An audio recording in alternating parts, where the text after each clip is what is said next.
Okay, YouTube, in this video we're going to be exploring the graph of exponential functions that have the natural log base as the base of the exponent. That is, natural log graphs, okay? In the past, we have explored graphs of the form y equals a times some base to the x power. And we've called this either growth or decay, depending upon whether or not b was bigger than 1 or if it was a proper fraction. But we said in the past that essentially this number in front here represents some initial amount, something that we're starting with, and it's either growing or decaying at some growth or decay rate, and that is what we're saying is this b right here. And what I want to do is I want to relate this to graphs of the form y equals ae to the Rx. Now this is a little bit different, but there are some similarities. The first thing we want to point out here is essentially that the base in natural log base exponential functions is always going to be this letter E, or this number 2.718. So our base with continuously growing things, or natural log graphs, will always be 2.718, and we still have some A value that represents the initial amount. So let's label a few things here. We would say the initial amount, what we're starting with of something. We have the initial amount A, and then we have our natural base, so 2.718 is our E value here. Now R, let's be clear on what R is here. R is the rate, and that rate is a percentage written as a decimal. Okay, so if it's 50%, we need to write as 0.50. And then x is our independent variable, where y is our output here. Okay, so we could see that, and why don't we say what y is? We say like the ending amount. A is what we're starting with, and we're saying how much would we have left over, after a given amount of, say, time or x here at a given rate. So we say if A is positive and R is positive, we say that this is going to be a growth function, whereas if A is positive and R is negative, then the function is considered to be exponential decay. So the very first thing I want to point out about growth models that happen to be, have a natural log base for the base of this is essentially that we always consider A to be a positive value. And of course, E is 2.718, so it is also positive. So whether or not this is a growth or a decay function right here is going to depend upon whether or not R is positive or negative, okay? So again, assume that A is positive in these problems here. We're going to assume that for now, and then we're going to assume that we know whether it's growth or decay depending upon whether R is positive or negative, okay? So what I want to do before I graph a few of these with you here is essentially I want to identify whether or not a function would be growth or decay based upon the way it's written here. So we notice here that we have f of x equals 1/4 e to the 2x. And again, we could write this as y equals 1/4 e to the 2x. But a few things I want to write down are kind of like these things here. We say that our initial amount must be this 1/4 right here. We're starting with a fourth of something. And we say that the base, now the base is assumed to be e, so really what we're looking at is the r value. And so I say r. R is 2.00, or we could say if you wanted to list this as a percentage, it'd be 200%, moving that decimal twice back to the right. So in this case, since R is positive, I'm going to write that here, positive, then we would say that this would be an exponential growth model, whereas on this very next one, you see that our A value here is 3, that's our value in front, and our R value, now I know that it's the coefficient of x is our R value essentially, so when I see no number listed here, I'm going to go ahead and assume that we mean -1 or -1.00. So since our R value is negative here, we're going to say that this is an example of exponential decay. And then in our last example here, this is kind of an interesting one, but we say 1/2 e to the Rx. Now here's the thing, we got a negative in front of this x to the -1 here, but we're going to look at this as kind of like if we were to distribute the negative through, we have 1/2 e to the, we'd have negative x plus 1 here, but essentially you could see that our R value out front here, no matter how you look at it, is going to be a negative value, so this would be decay as well. Okay. So now looking at that, let's go ahead and take a look at some graphs of this. It says sketch graphs of the following exponential functions, and in order to do so, identify the A value, the R value, the H and K value, and label at least 2 points on the graph as well as the asymptote. After sketching, identify the function's domain and range. So let's recall what we know about exponential functions in the first place, starting with this. If I had something like 2 times 3 to the x. We've seen before that all exponential growth functions or decay functions have an asymptote that is like the y-axis. We also say things like our a value here, this 2, would directly indicate what our y-axis intercept is. We would say that it would have to go through 0, 2. Now the reasoning behind this, of course, is that when we plug in 0 for x, we get 3 to the 0 is 1, and 1 times anything is itself. So you just wind up with this a value in front. So I get 0, 2, and again, we would plug in maybe one more x value, like 1. We'd say, well, 3 to the first is 3 times 2 is 6. So the graph here would be like 1 comma 6 here. And you would get this exponential growth function that does this right here. Okay, we are going to be doing much the same things. That is, we're going to find 2 points on the graph and use the basic overall general shape of this to make its curve. Okay, so let's go ahead and take a look at the very basic graph of y equals e to the x. The very first thing that I want to do is pinpoint a few things here, like what are our a value? Our a value in this case is just 1 in front. And then we say, what is our r value? Now, our r value is the coefficient of this x up here, and I say that the r value is also 1. So this is going to be, right off the bat, I'm going to indicate that this is a growth function. Okay. So now, in terms of what I know about this, in general, we'd say that any graph that is exponential and has a natural base is really listed as this right here. We say r x minus h and this thing plus k. So the idea here is going to be that this h and k tell us about shifts, okay? And so I notice on this one here I have no h and k, so I'm not going to have to worry about what h and k are with respect to my graph. I'm just going to say that this is an exponential function. Let's go ahead and find a couple of points on its graph. So we're going to plug in our main 2 that we tend to go to here, but if we plug in 0, you'll notice that e to the 0 is 1, and 1 times anything is itself. So we get that a value in front. So again, our y-intercept is always going to be whatever this a value is here with respect to something that doesn't have an h and k value. So we'd say 0, 1. We want to label this on our graph here. And because I know that this is growth, it's going to go up and to the right here. Let's plug in 1.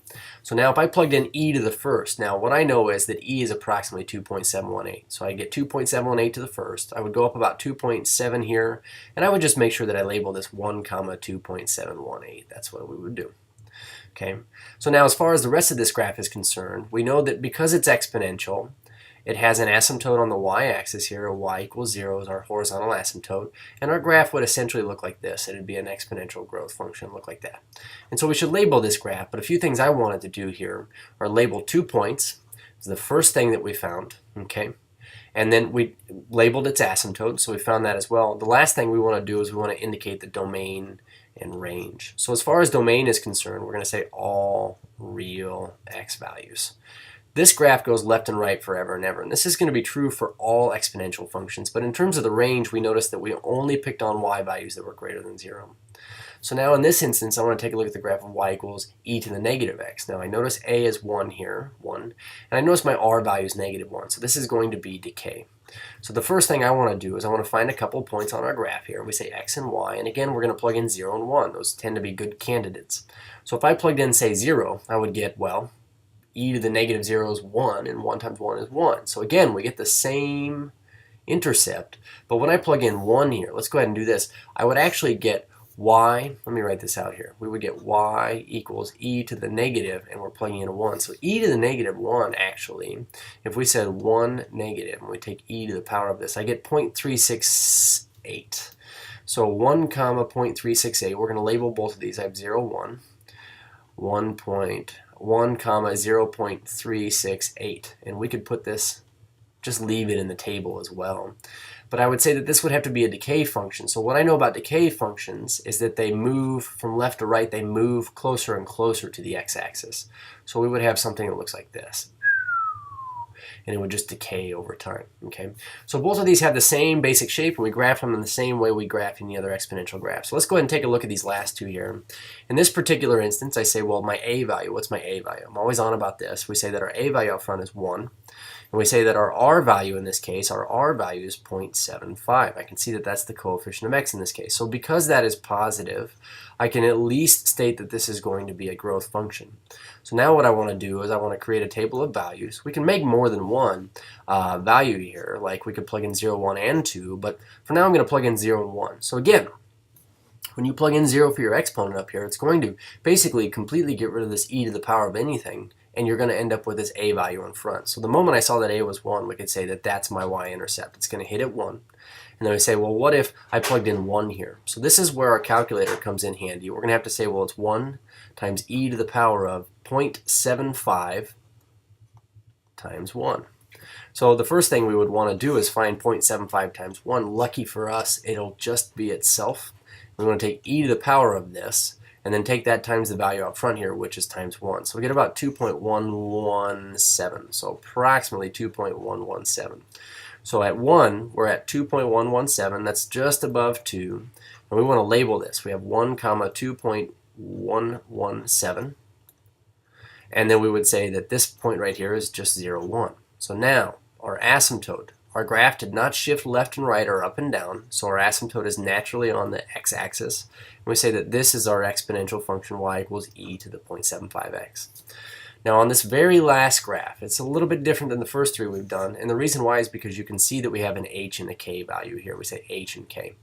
So I'm going to identify a few things really quickly here. We're going to say a is 1. And we say our r value, it looks like our r value is negative 1/2, so we say that this is going to be decay, a decay function. And what we're going to do is actually we are going to graph what we call the parent function first and then just shift everything out. So that is to say we are going to graph y equals 1e to the negative 0.5x. And we are going to ignore the fact that there's a 2 and a 1 here and say, well, what would this graph look like? Well, to throw on a quick graph, we could say, well, knowing what we know about these graphs, we would say that it have an asymptote on the x-axis, and that would be an equation y equals 0. We would know that because a is 1, it has a y-intercept of 1, so we say 0, 1 would be on this graph. And then the only other thing we need to do is plug in another x value here. So we say 0, 1. What if I plugged in 1?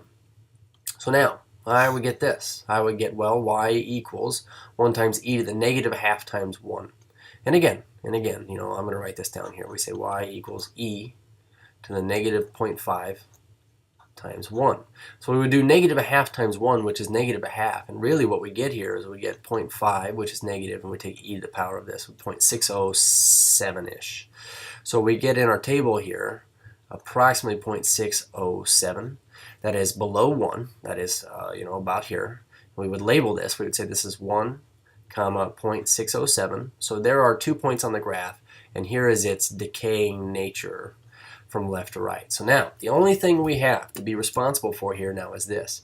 Because we have an h value that is equal to negative 2, because h equals negative 2, and k is actually a legitimate 1. It does not lie. K actually, or h, sorry, is not a negative 2, it's a positive 2. Let me trace over this here. H is a 2, k is a 1. So we're going to take every bit of this graph and we're going to shift it right 2 and down 1. So that means at this point here there was a 0, 1. If I went right 1 and down 2, I would now be here. We could see that this would be the point 1, comma negative 1. And then if I took this point here at 1, comma 0.607 and shifted it right 1 and down 2, it'd be about right here. And we could see that this would be some point here. And I suppose that I want to label it, maybe right here. We'd say that if I went 1 to the right of 1, I would be at 2. And if I went 2 down from 0.607, the thing here is this. We could take that 0.607 and we could just subtract 2 off of it. We could say we'd be at a height of about negative 1.393. So negative 1.393. So we can always tell what these points are after applying h and k here. And then the other important thing is this. We shifted the asymptote down 2 as well. So if I shift this asymptote down 2, then I would say that my graph now has an asymptote of y equals negative 2. And then it just looks like this. It would just be this decay function here. You can kind of see it in green there. So the very last thing I want to do on this one is I want to indicate domain and range one last time. And domain, I hate to see I hate to be so boring about this, but we say all x values, all reals. And the reason why, because it goes left and right forever and ever. We notice this graph though, the lowest it ever gets is negative 2, and even at that it doesn't even get to negative 2 because there's an asymptote there. So we'd say that this graph covers all y values that are greater than negative 2. So that's how you make graphs using the natural log base e. Cheers.